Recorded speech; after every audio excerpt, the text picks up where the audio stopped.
আজকের মিছিল মার্কিন রাষ্ট্রপ্রধান ট্রাম্পের বিরুদ্ধে ধিক্কার জানানোর জন্য, যারা আজকে সারা পৃথিবী জুড়ে দাদাগিরি করছে।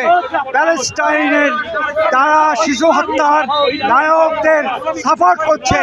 এদেশে তারা ভারতবর্ষে কোথায় থেকে কি কেনা হবে, তেল রাশিয়া থেকে আমরা কিনবো কি কিনবো না, তারা নির্ধারণের চেষ্টা করছে।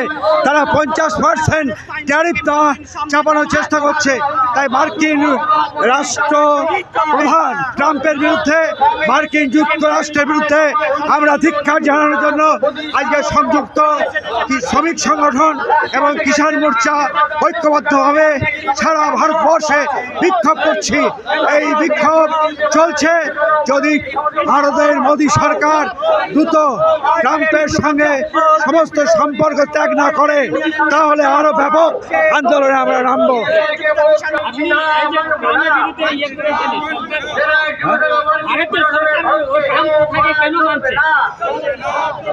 ট্রাম্প সরকার মার্কিন যুক্তরাষ্ট্র ভারতবর্ষের রপ্তানি দ্রব্যের ওপর 25% শুল্ক বাড়িয়ে দিয়েছে এবং ভারতবর্ষ যদি রাশিয়ার থেকে তেল কেনে তাহলে তাকে ফাইন হিসেবে আরও 25% দিতে হবে। অর্থাৎ ট্রাম্প বা মার্কিন যুক্তরাষ্ট্রের সরকার ভারতবর্ষের যে সার্বভৌমত্ব, সেই সার্বভৌমত্বকে ভাঙার চেষ্টা করছে। মোদি এখানে নীরব দর্শক হিসেবে রয়েছে।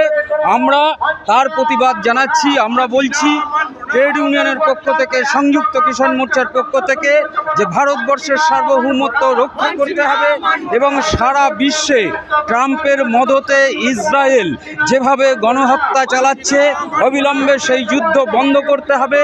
প্রায় 60,000 মানুষ হত্যা হয়েছে, খুন করা হয়েছে, যাদের মধ্যে 18,000 শিশু। এখানে খাদ্যের অভাব, ত্রাণের অভাব, পৌঁছে দিতে পারছে না। গোটা গাজাকে দখল করবার চেষ্টা করছে সারা বিশ্বের বিভিন্ন দেশ। তার বিরুদ্ধে স্বাধীন রাষ্ট্র ঘোষণা করার জন্য প্রস্তুত হচ্ছে এবং আগামী দিনে গাজাকে, প্যালেস্টাইনকে স্বাধীন রাষ্ট্র হিসেবে ঘোষণা করতে হবে, এটাও আমরা দাবি করছি। সুতরাং এই ট্রাম্প সরকারের প্রতিবাদে এবং ভারতবর্ষের মোদী সরকারের এই নীরবতার বিরুদ্ধে আমাদের প্রতিবাদ।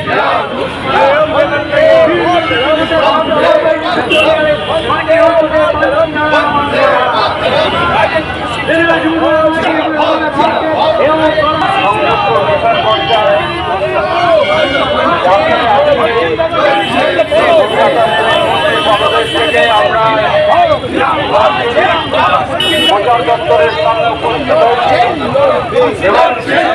এবং সরকারের সভাপতি হিসেবে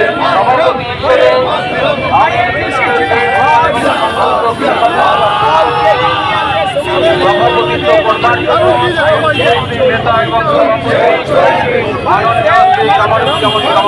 নাম প্রস্তাব করছে।